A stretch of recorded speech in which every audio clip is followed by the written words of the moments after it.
So my Christian walk started like many. I've grown up in a Christian household and gone to church ever since I can remember.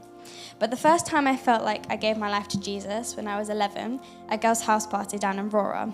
And I remember the day specifically because we were encouraged to ask for the Holy Spirit. And after asking for the first time, I felt full of joy and something that I couldn't explain.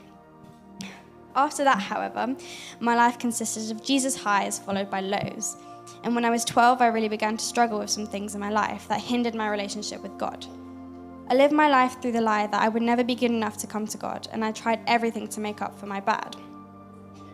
I was exhausted and empty and hurt, and when I tried to pray, I felt like I was just left alone.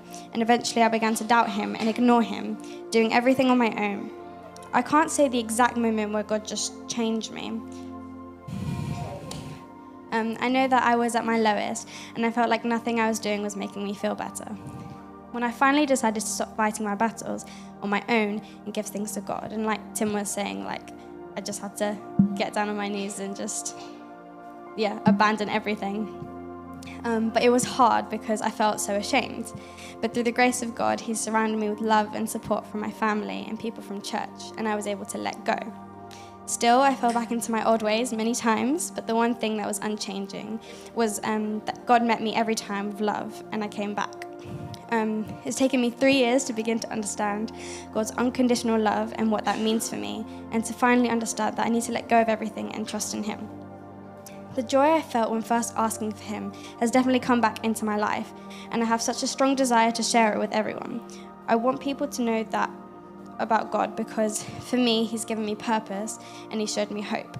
He was patient and kind and he healed me from those hardships, and I realized that I want my life to be made up of more than just Jesus' highs. In this wonderful thing I found, and it says, never limit your prayers because you think you're undeserving or sinful.